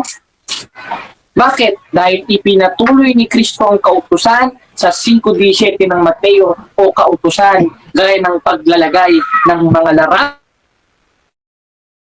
sa templo. Kaya kahit magiba ang templo ni Solomon, magiba ang templo ng mga Israelita, nagpapatuloy ang kautusan ng ating Panginoong Jesucristo. Bakit? 5:18 ng Mateo, kahit tuldok, kahit kudlit, hindi mawawala sa kautusan. Kaya kahit ang templo magiba, kahit ang sanlibutan ay magiba, kahit ang EDSA bumaha, hindi mawawala ang kautusan ng ating Panginoong Diyos sa 3 ng ikalawang kronika na sa kabanal-banalang bahay ay gumawa ka ng larawan na yun ay ang pinatuloy ng atong Ginoong Jesucristo sa 5:17 ng Mateo versikulo 18. Yan ang gibain mo ngayon. Kaya yung mga miyembro netong obispo na ito, wag na kayong aanib dyan. Delikado kaluluwa nyo dyan. Maiimpyerno kayo dyan. 23:15 ng Mateo. Sabi ninyo, mga skriba at pariseo, paimbabaw. Hindi ko sinasabing ikaw. Sapagkat inyong nililibot ang dagat at lupa kung makamahanap ng mga kampi. At kung siya'y magkagayon, ginagawa niyo siyang makaiba yung anak pa ng impyerno kaysa inyong sarili. Kaya kawawa kayo mga miyembro ng obispo na ito. Magbago na kayo mga kapatid. Kung si Pablo nga mamamatay tao, tinanggap ng simbahan, kayo pa kaya? Eh di pa naman kayo nakakapatay eh. 1:3 ng unang Timoteo, basa. Ito ang ating mababasa. Bagamat ng una, ako'y naging mamungsong at mangusig. Ngunit kinahabagan ako ng Diyos sapagkat yun ay ginawa ko sa hindi pagkaalam at kawalan ng pananampalataya. Sabi niya naman kanina, wala daw literal. Ganito siya magsalita eh. Walang literal na templo sa panahong Kristiyano. Sino nagsabi sa iyo? Eh kung di literal yung pinagkakatipunan ng mga apostol, eh pinapasukan nila. Yung gosante. Unang mo na naman klase. Kamangmangan yan eh. At ang kamangmangan, 24:9 ng kawikaan, kasalanan. Ikaw na lang sana, wag mo na kaming idamay. Kaya yung mga miyembro netong haring obispo na ito, makinig kayo mga kapatid. Ang katotohanan ang magpapalaya sa inyo. Ngayon ang binabasa ni Brother Jared Almasora na handang mamatay at magpakamatay alang-alang sa simbahang Katoliko na itinayo ng ating Panginoong Jesucristo. Kaya kayo mga protestante, kaya kayong mga protestante na naninira na hindi biblikal ang larawan ng mga banal na yun ang ikinotes ko sa 3 ng ikalawang kronika, mga walang yayan, mga protestante na yan. Yun lang, moderator, at salamat sa Diyos.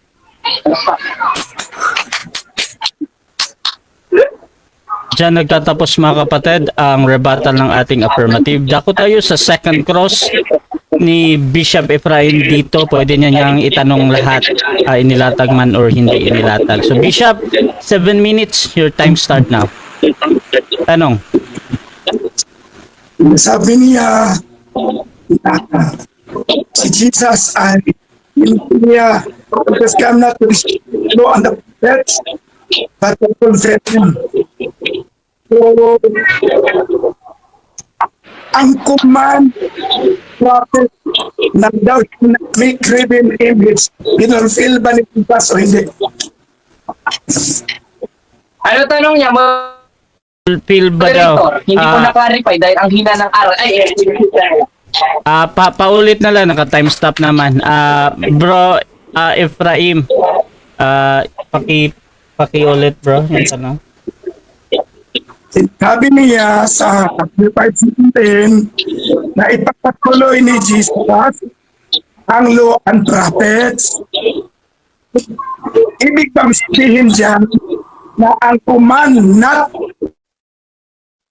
to make graven image ay ipagpatuloy o hindi?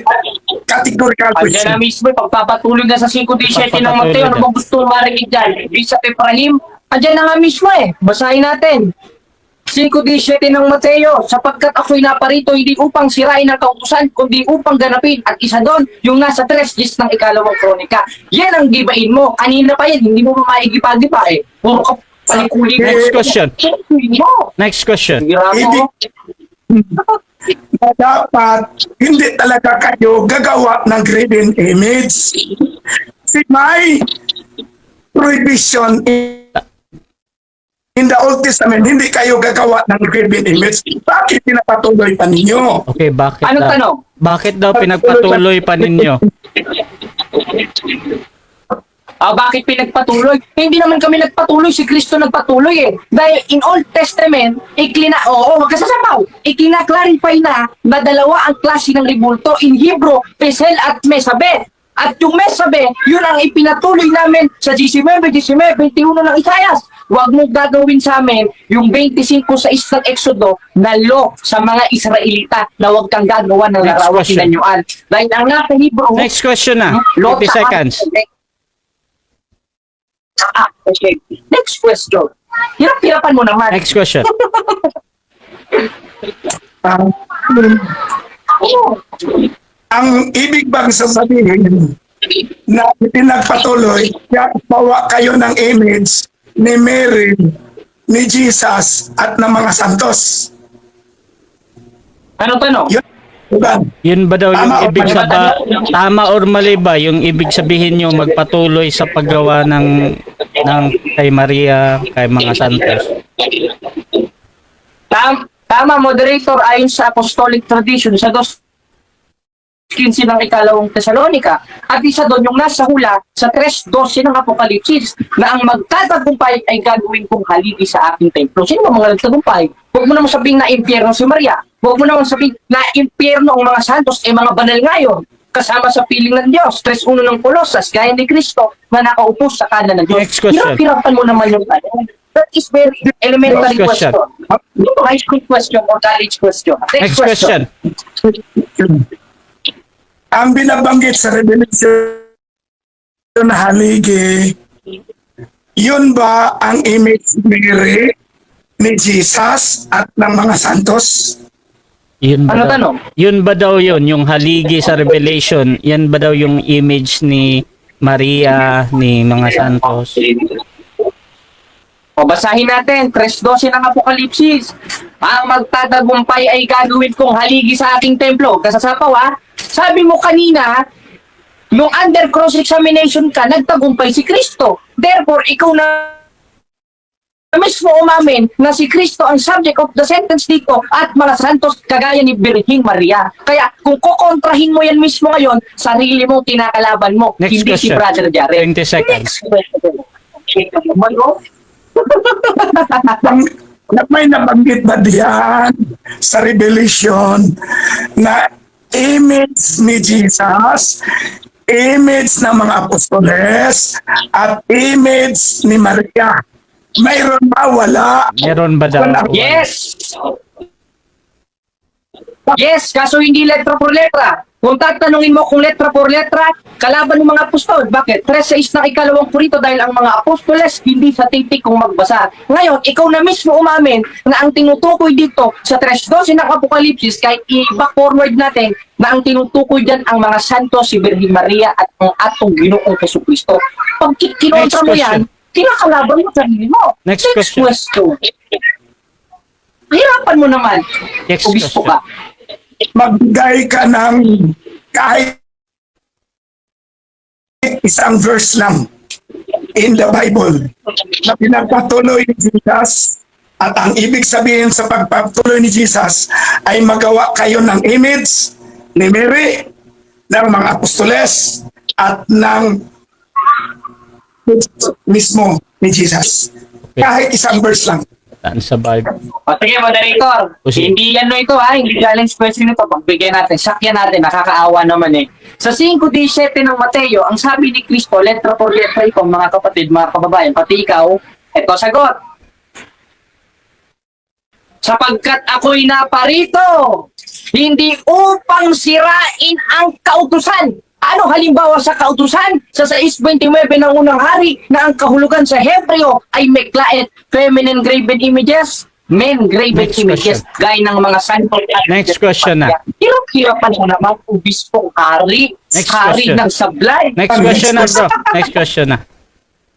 Before I give my next question, I appeal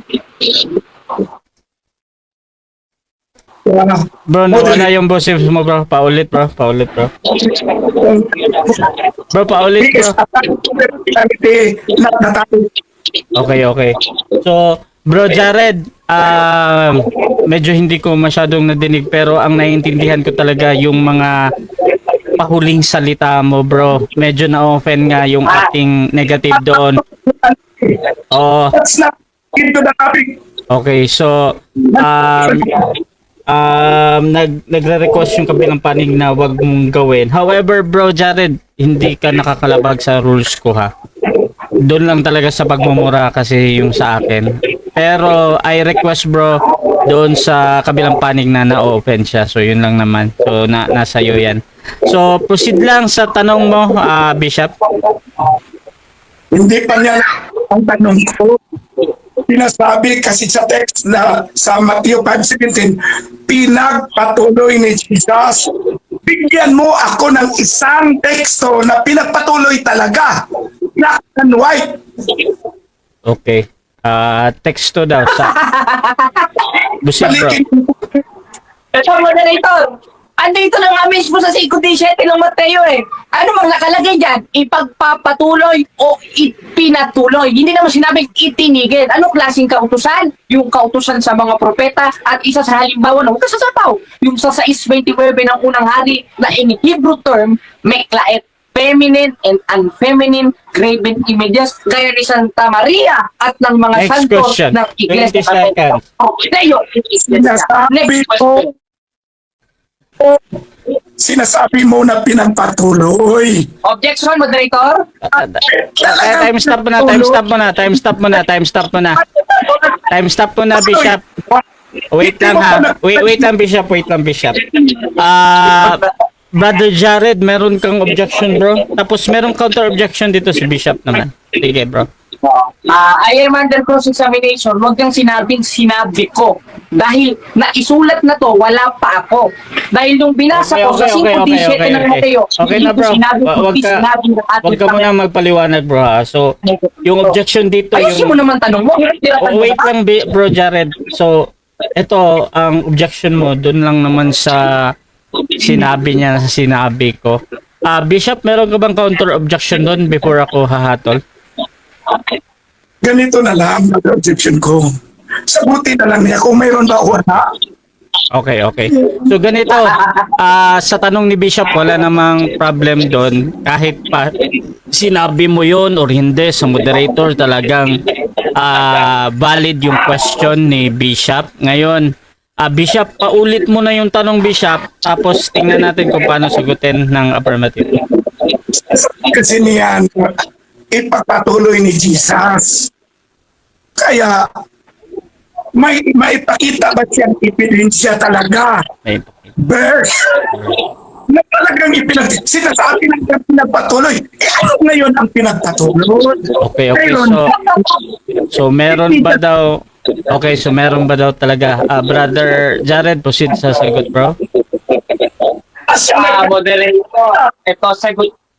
Okay, sasagot na, proceed. So, kung hindi niya pa maintindihan itong 5:17 ng Mateo, hindi ko na lang alam kung ito talaga yung taong ito tinatuparan ng 4:4 ng ikalawang Korinto at 8:47 ng 1 na hindi sa Diyos dahil di nakikinig ng salita ng Diyos. Sagot! Dahil letra por letra, 5:17 ng Mateo, paulit-ulit na tayo, ano ka ba? Na si Kristo na parito, hindi upang sirain, kundi upang ganapin, kundi ipagpatuloy ang kautusan Next sa question. lumang tipad sa halimbawa naman sa Next question. Sa Mateo daw, Bishop. Hindi mo naman. Proceed sa next question na, bro. Okay na. Bishop, next question.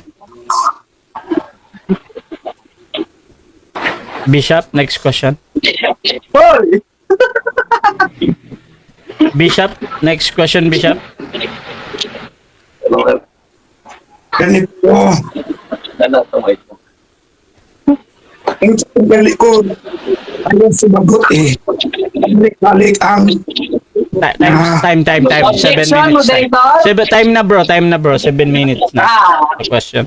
So mga kapatid, dyan nagtatapos ang second cross ng ating negative. Dako tayo sa kanyang presentation, sa kanyang rebuttal. 10 minutes, brother o Bishop Ephraim. Your time start now, Bishop. itong katunggali ko, dapat mag-review siya sa topic. Kasi ang topic, patutunayan niya na ang mga rebolto ng Roman Catholic Church ay inuutos talaga ng Panginoon.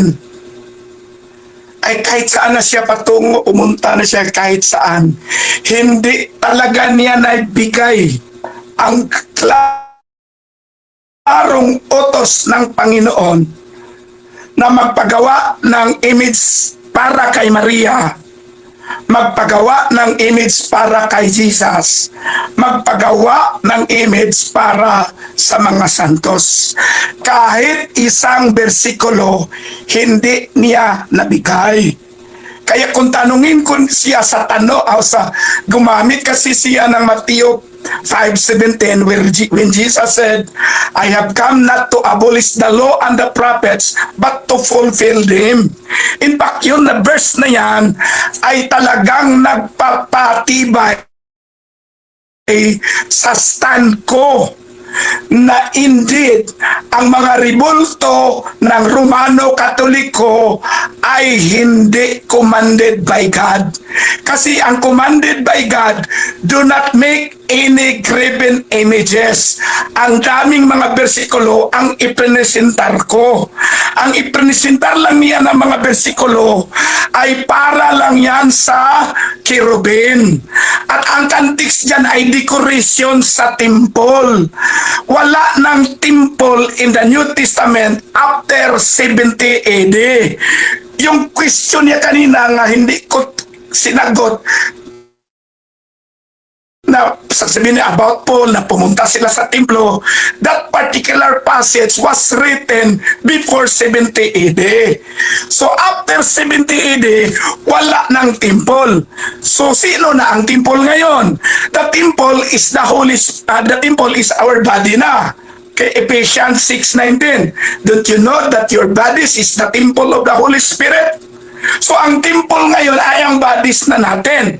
So kung ang temple natin ngayon ay ang bodies na, anong ibig sabihin? Yung kerubin doon sa 2 Chronicles 3:10, ilagay natin sa liig natin o sa loob ng katawan natin kasi tayo na ngayon ang templo. Meaning, obsolete na talaga ang concept ng kerubin at ng image na yan. That is, kung sa cellphone pa, 3310. That was the time nang ang mga tao hindi pa nakakita sa real God kasi wala pa si Jesus doon. Kaya binigyan sila ng representation na symbol of the presence of God.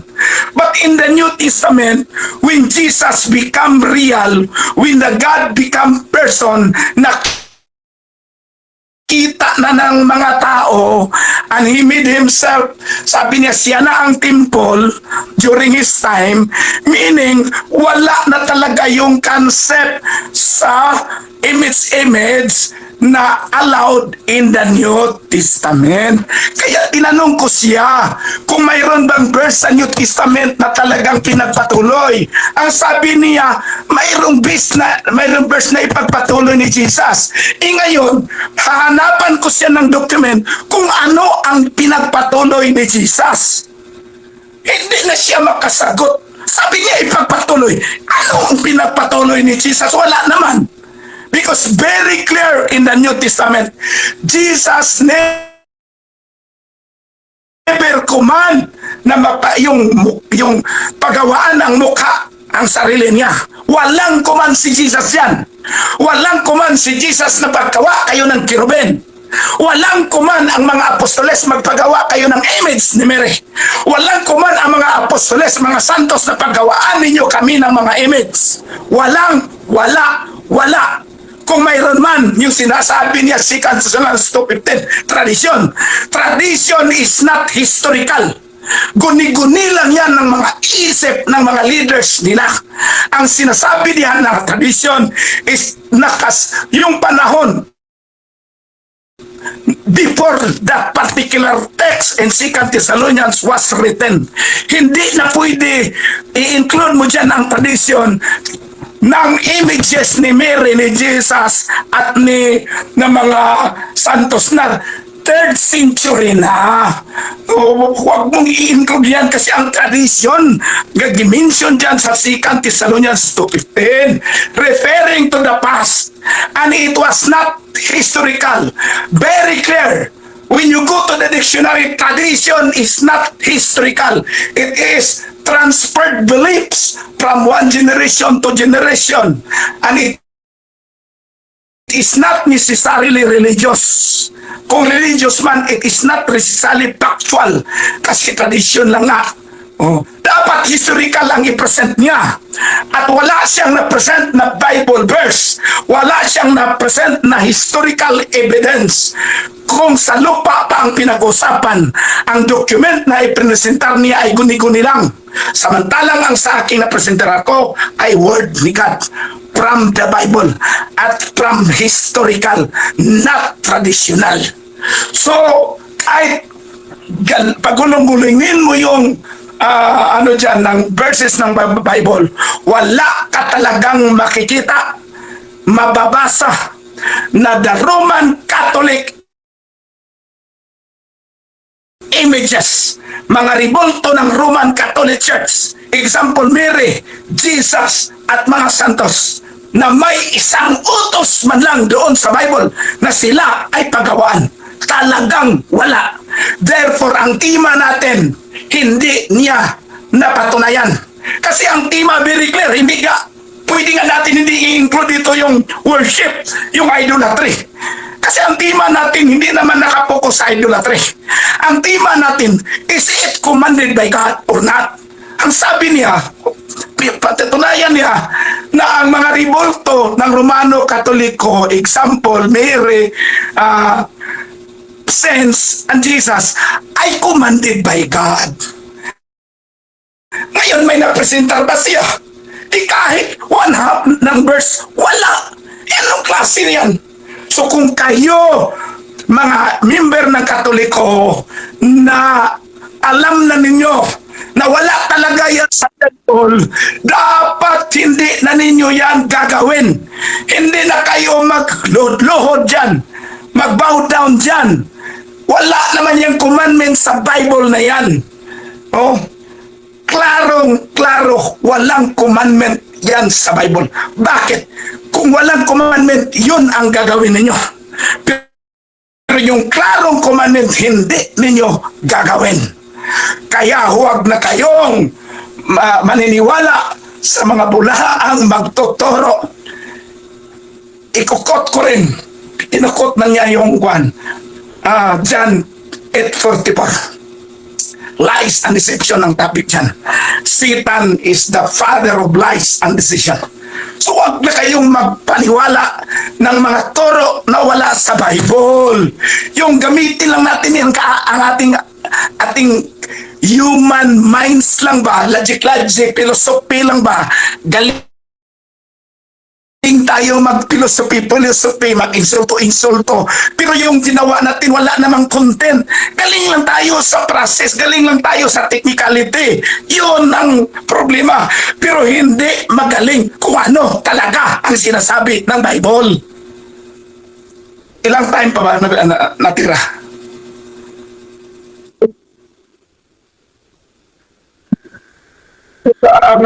Kaya lahat ng nakinig ngayon,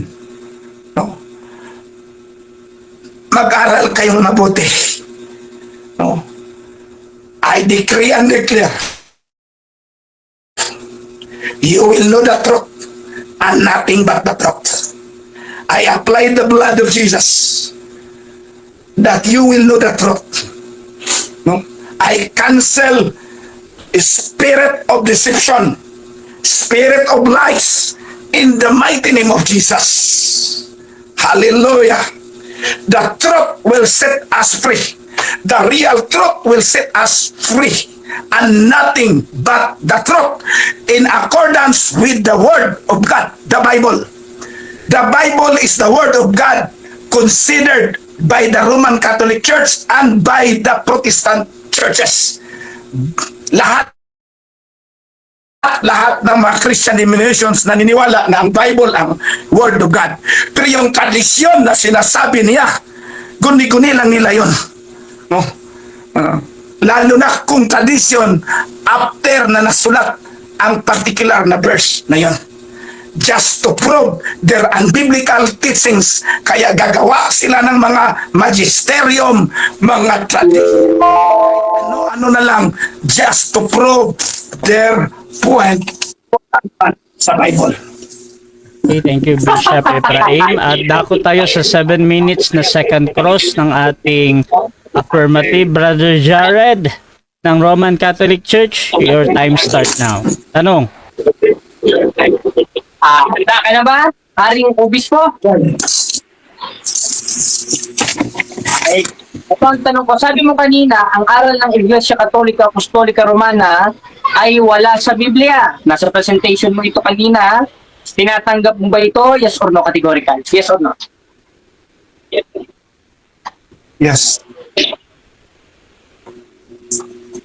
Yes. Ngayon, yes. Sa Catechism of the Catholic Church, may dogma ang simbahan na magbautismo. Ayon sa 28:19 ng Mateo, inutos ba ni Kristo at biblical ba ang bautismo gaya ng aral ng Iglesia Katolika Apostolika Romana? Yes or no? Objection. That is out. That is out of the topic. Paborito yun. Out of the topic yun. Okay, Brother Jared, meron ka bang counter objection doon? Ang counter objection ko, moderator, you are under cross-examination. Ang tinatanong ko sa kanya, yung sinabi niya. Kaya pag sinabi niyang wala sa tema, kinakalaban niyang sarili niya at siya yung unang-unang wala sa tema. Dahil tinatanong ko lang kung ano yung sinasabi niya. Paulit nga yung tanong mo muna, Bro Jared. Paulit mo na. Okay. Sabi niya kasi kanina, moderator, lahat ng aral ng Iglesia Katolika Apostolika Romana wala sa Biblia. Sa Catechism of the Catholic Church, may aral, hindi ko lang alam kung anong paragraph ito, ang Iglesia Katolika Apostolika Romana na kailangan tumanggap ng sakramento ng bautismo. Tanong, sa 28:19 ng Mateo, biblical ba't inutos ng Diyos na sinusunod ng Iglesia Katolika Apostolika Romana ang bautismo? Yes or no? Kasi sabi mo wala sa Biblia lahat ng aral eh. Biblical ba ang bautismo? Ayon sa 28:19. Naiintindihan ko na. So dito ang tanong patungkol sa bautismo. However, nag-object yung kabilang paning na this is out of topic. Brother Bishop, ipapa-next question mo ba to? Mag-explain ako. Okay, proceed, Bishop. Object ako kasi ang topic na bautismo na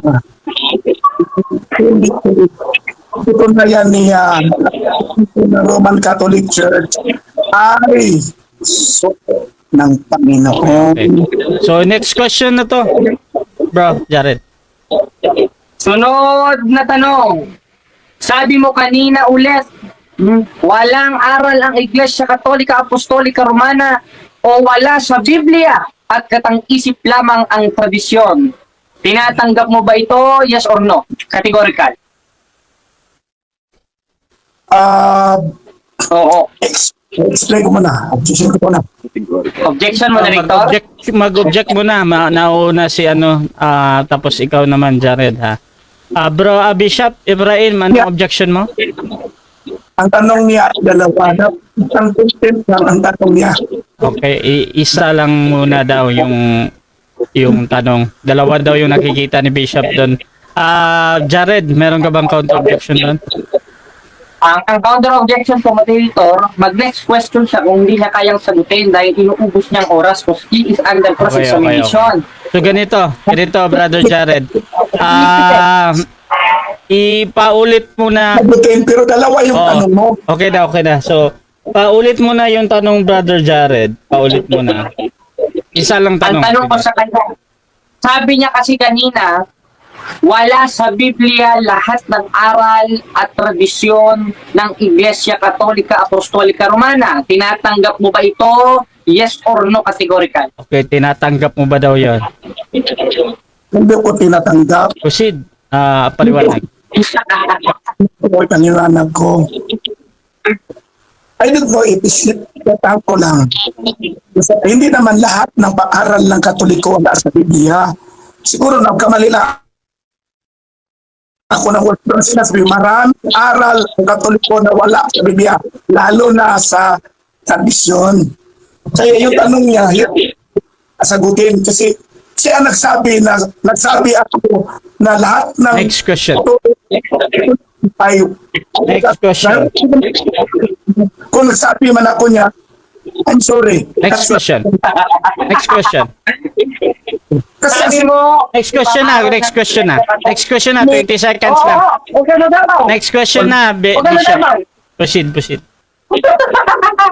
Tanong, Bro Sabi Jared. mo, eto tanong, sunod na tanong.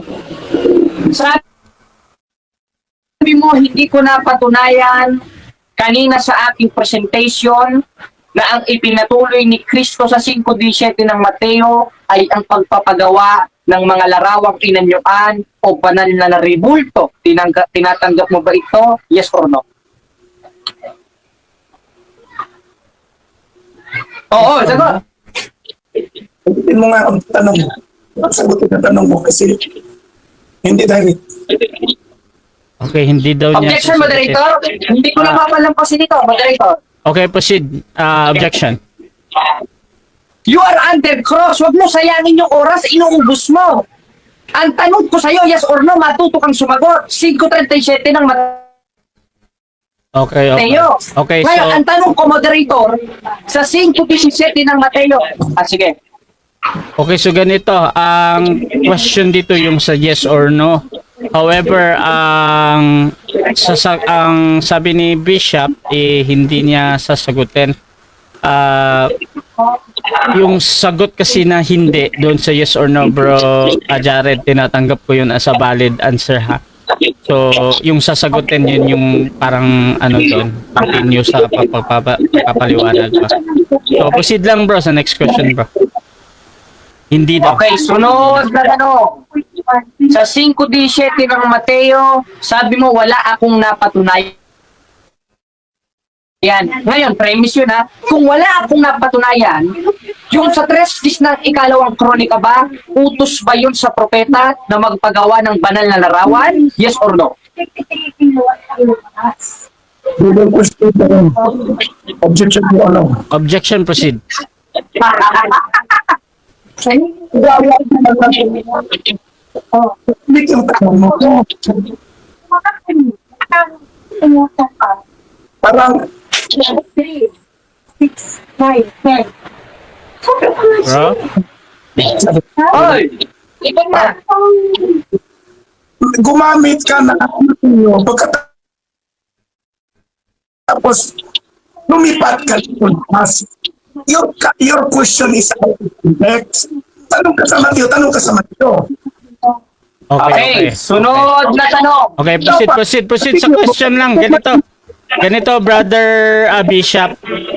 Dito po si Bishop, ganito muna ha. Hindi ka talaga magpapaliwanag or mamimili ng question dito. Lahat naman ng sasabihin ni Jared, kahit pa tama para sa iyo or mali yun, sa moderator kasi lagi yan tinitingnan as a valid question ba.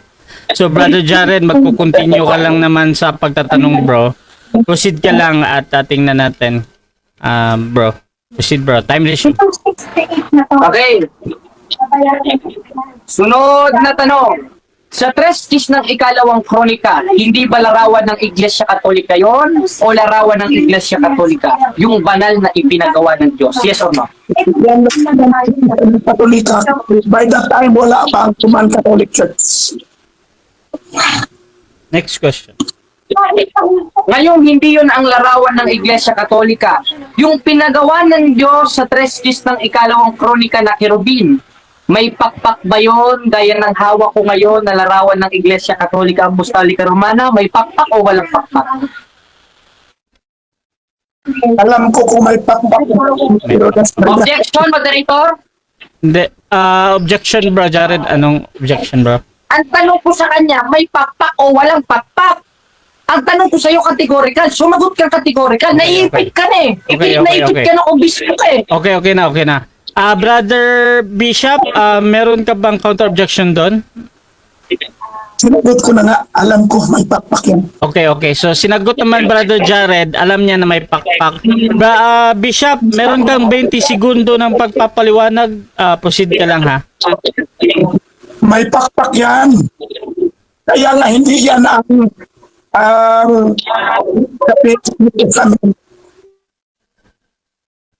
kasi may pakpak yan. Si Mary walang pakpak. Si Jesus walang pakpak. Ang mga apostolis, Panyong Santos, walang pakpak. E paano maging relative? Sunod na tanong. Next question. Ito tanong ko, moderator. Sabi mo kanina, yung ibang santos ng Iglesia Katolika walang pakpak. San Vicente Ferrer. Ngayon, itong ipapakita kong litrato, may pakpak ba to o wala na larawan ng Iglesia Katolika Apostolika Romana na si San Vicente Ferrer? Ba't parish? Wait lang, ito moderator ha. When I can Tumatakbo yung Ito. oras mo. Ito. Tanong, may pakpak ba ito? Meron o wala? Masyado. Moderator, ano yung sagot niya? Bro, anong sagot mo, bro? That is an question. Hindi ko naintindihan yung sagot niya, moderator. Parang nasa spaceship yata ito. Irrelevant daw yung question mo, bro. Maghanap ka ng magandang question. Okay. Relevant yan. Okay, bro, Jared.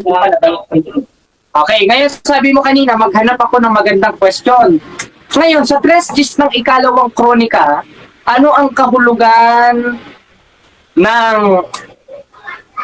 Elohim Time na. 7 minutes. Okay, so dyan, time na. So dyan nagtatapos mga kapatid ang ating second stage ng debate. Dako tayo sa final conclusion. Mauna dito si Bishop at mahuhuli naman si Brother Jared. So Bishop, final conclusion, 5 minutes. Your time start now. Therefore, I conclude. Therefore, I conclude. Itong katunggali ko ay wala talaga itong nag-study sa title sa tema namin. Kasi ang tema namin, dapat i-prove niya na ang mga ribulto ng Roman Katoliko ay commanded by God. Hindi talaga niya na-present yan. Kahit kunti, marami siyang tanong, magaling magtanong, magaling sa logic, pero walang content, walang biblical passages na talagang itong si Mary, si Jesus at itong mga apostoles. Kasi ito ang mga klarong ribulto ng Romano Katoliko. Ito talaga ang klaro. At wala talaga siyang napresentar base sa tema namin na all of these ribulto or images or graven images ay commanded by God. Wala talaga. Takit-ikot yung tanong niya, balik-balik yung tanong niya para itrap lang niya ako. Logic ang ginamit niya, pero walang content. So, para sa akin, dapat itong katunggali ko, mag-aral ito mabuti.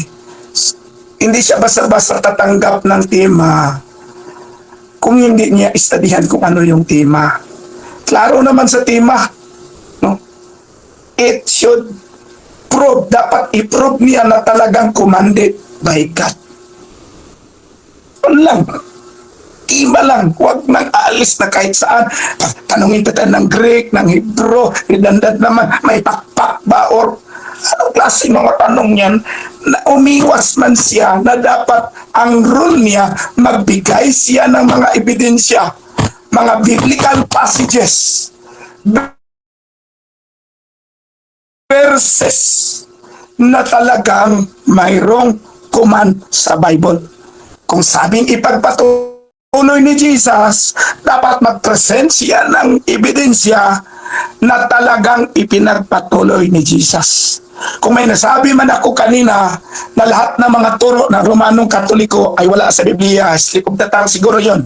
Pero ang sa mind ko, maraming pagtuturo ang mga Katoliko na wala sa Biblia. Hindi lahat. I believe in Trinity. The Roman Catholic Church believe in Trinity. I believe in Christology, that Jesus is both God and man. I believe that. Hindi nagkamali doon ang Roman Catholic Church. Ang sabi ko, maraming pagtuturo ang Roman Catholic Church na wala sa Biblia. Kaya kung tanungin niya ako, saan ba dito ang tama, saan ba dito ang tama? Pero question kasi,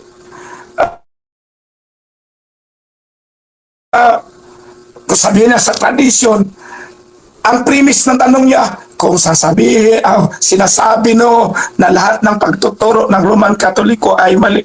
Hindi ko sagutin kasi hindi ko yan sinabi.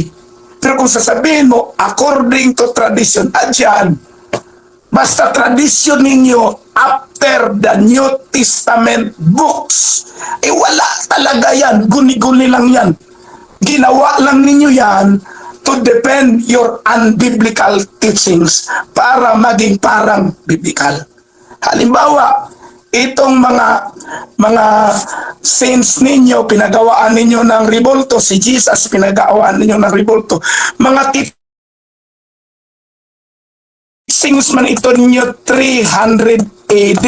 This is just based on tradition, church tradition.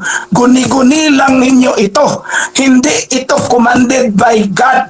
Hindi ito commanded by Jesus Christ. Hindi ito commanded ng mga apostoles. Kahit sino sa Bible dito, kung pilar na sinasabi mo sa New Testament, iba yun, pilar naman yun. Nako, pilar, pilar. Hindi naman yan mukha ni Mary, hindi naman yan mukha ni Jesus. Yan mukha ng sinasabi natin yung mga present na mga rebolto ng Katoliko. Iba yung pilar. Haligi yan sa Bisaya, pilar. Uy, problema dyan. Wala akong problema sa revelation na ang mga righteous people gagawing pilar. Biblical yan. Oh, kung si Mary maging pilar, no problem. Kung si Peter maging pilar, no problem with me. Pero that is not my point. Kasi hindi naman yan ribulto ni Jesus, hindi naman yan ribulto ni Mary, hindi naman yan ribulto ng mga saints. Yun ang dapat ipoprove ninyo na si Mary, si Jesus, yung mga ribulto ng mga santos ay talagang commanded by God. If it is really commanded by God, who's God who commanded it? Huwag mong sasabihin na commanded doon sa Kronikas. Kasi ang Kronikas... Thank you. Diyan nagtatapos mga kapatid ang final conclusion ng ating negative. Si Bishop Ephraim mga kapatid ng EDB. Shoutout dito din tayo sa final conclusion ng ating affirmative. Sa kanyang pinatutunayan na ang mga ribulto ng Roman Catholic Church ay inutos ng Panginoong Diyos. Brother Jared, your time start now. Yan mga kapatid, at unahin muna natin yung sinabi niya na ang tradisyon daw ay guni-guni. Ibig sabihin pala, talagang kalaban ng apostol itong taong ito, itong haring obispo na ito. Well, first of all, the apostle teach to the disciples na panghawakan ang tradisyon. 2:15 ng ikalawang Tesalonica, tinan mo, talagang hindi ka nagbabasa ng Biblia. Basahin natin ha. Panghawakan ninyo. Alin ang papanghawakan? Hindi naman sinabi, bitawan ninyo. Hawakan ninyong tradisyon na sa inyo'y ipinangaral ko. At nakapaloob doon sa tradisyon yung ibang doktrina ng Iglesia Katolika. Dahil ang Iglesia Katolika, ang haligid sa haligan ng katotohanan, hindi ang Biblia. Katunayan, 3:15 ng unang Timoteo, ang simbahan, ang haligit-saligan ng katotohanan. Dahil ang Biblia, galing lang rin sa simbahan na siyang binigyan ng otorisasyon ng ating Panginoong Jesucristo. Kaya, dakdak ka lang ng dakdak, umiiyak ka ng umiiyak dyan, Hari Obispo. Ngayon, pag-aralan natin yung mga binasa niyang talata, isa na ang nasa 25 sa Estateksto. Ngayon, hindi ko daw na-proof o hindi daw natin napatunayan, mga kapatid. Eh, kayo na lang bahalang magsuri. Utos naman yun eh. 4:1 ng unang 1. Subukin ninyong spirito kung ito'y sa Diyos. Eh, nasubok na natin pag obispo na to. Hindi pala obispo sa Diyos, kundi obispo sa demonyo. Ayon sa Biblia. Bakit? Dili siya makatubag sa ako pangutana na ang ako pangutana walang kamatuoran sumala sa Biblia. Na ano? Na ang Diyos mismo nag-utos sa 3 ng ikalawang kronika na sa kabanal-banalang bahay ay umukit ka ng larawan. Kaya sabi ko sa inyo mga kapatid, kung pag-aaralan nyo itong diskusyon na ito, una pa lang, isang haligi lang ang ibabato ko sa obispo na to, hindi niya magiba. Paano kaya pag sinama ko pa yung isa pang haligi, 2 haligi? Kaya, pastor, sabi mo ako mag-aral, ikaw ang mag-aral, obispo ka. Obispo ka talaga.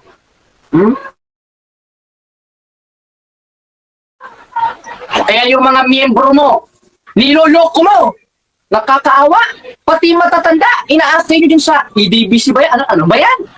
Saan mo nang ba sa Biblia yan? Tapos nagpapakilala ka haring obispo, tapos hindi ka makasagot sa tanong. Sabi talagang hindi ka obispo ng Diyos. At yan ang sinasabi sa 24:24 ng Mateo na mga bula ang propeta at bula ang mga ngaral. Kasama ka na doon, pati yung Kristo mong peke na sinasabi sa 4:8 ng Galatia. Kaya napatunayan natin na ang konteksto sa 3:10 ng ikalawang kronika na ipinatuloy ng ating Panginoon Kristo sa 5:17 ng Mateo na kautusan ay yung paglalagay sa templo ng larawan sa makatwid bagay. Ang Diyos ang nag-utos na gumawa ka ng larawan ng mga banal na ang konteksto sa Hebreo ay meklait. Feminine means babae, men means lalaki. Ngayon ay ipinatuloy in New Testament na nasa mula sa 3:12 ng Apokalipsis. Katunayan, utos pang itaas eh. 3:14 ng 1. At kung paano itinaas ni Moises sa ilang ahas, ay gayon rin kinakailangan itaas ang anak ng tao. Eh paano pa natin itataas ang anak ng tao? Eh nasa taas na nga. Sa pamamagitan ng tradisyon na itinuro ng mga apostol na nasa hula sa 3:12 ng Apokalipsis na ang mga nagtagumpay ay gagawing haligi o bato. O in Hebrew is mesabe o banal na altar ng Diyos na ipinatuloy ng ating Panginoon Kristo sa 19:21 ng Isaias at 5:17 ng Mateo. Na ano? 3:14 ulit ng 1 na kung paano itinaas ni Moises sa ilang ang ahas ay gayon din kailangang itaas ang anak ng tao sa krus. Bakit? Because the cross, 6:14 of Galatians, it is symbolized the salvation made by our Lord Jesus Christ in the cross. Eh ano utos? Itaas!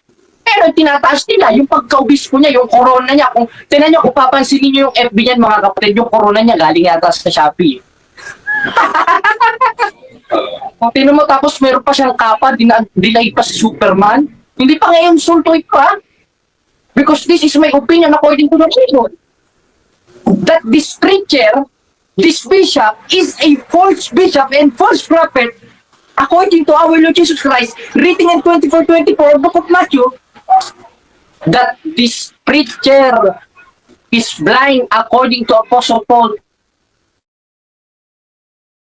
in 4:4 of 2 Corinthians. Na ano? Na binulag ng Diyos ng sanglibutan ito ang pag-iisip ng hindi nagsisampalataya. Kaya kahit ilang tanong niya, nasasagot ko, hindi niya maintindihan dahil bulag siya at umalis siya sa simbahan na itinatag ng ating Panginoong Jesucristo kung nasa nandun si Kristo na yun ay merong mga larawan dahil kabanal-banalang bahay sa 3:10 ng ikalawang kronika. Kaya napatunayan natin ng tema, hindi niya naigiba ang tema. Bagkus siya pa mismo ang umamin na ang Diyos ay nag-utos sa 3:10 ng ikalawang kronika at hindi yun ang tinutukoy sa 18 ng Exodo. Biba Kristo rin mga kapatid. talo ang obispo Time na na, ito. time na. So, dyan nagtatapos mga kapatid ang debate natin versus yung between RCC versus ABB. So, before natin end yung ating live, syempre gusto ko muna silang bigyan ng time magpasalamat sa ating audience. Wala na itong kinalaman sa inyong debate mga kapatid. Purong pasasalamat na lang ito sa mga lahat ng nag-comment at lahat ng nanood. Unahin natin si Brother Jared. Pasalamat ka muna, bro. Yan, salamat sa Diyos mga kapatid. At bago tayo magtapos, tayo mananalangin. Baka ma-retaliate tayo ng mga espiritu. Lalo ng dala-dala ng relina. In the name of the Father, the Son, and of the Holy Spirit. Amen. Heavenly Father, in the name of Jesus Christ, our Lord and Savior, by the power of the Holy Spirit, we pray that the cleansing power of your precious blood of your Son came upon us right now. Purify us and wash us clean with the blood of Jesus. From the top of our head down to the very soles of our feet. Let this blood penetrate the very marrow of our bones to cleanse us from any entanglement from whatever spirit we have come in contact during the course of our intercession. Anoint us with the gift of the Holy Spirit and refresh our body, souls, and spirit. And may the sign of your Holy Cross drive away all evil spirit from us. In the name of the Father, the Son, and of the Holy Spirit. Amen. Yun lang po mga kapatid at salamat sa Diyos at napatunayan natin na ang katotohanan talaga ang Iglesia Katolika. Yun lang.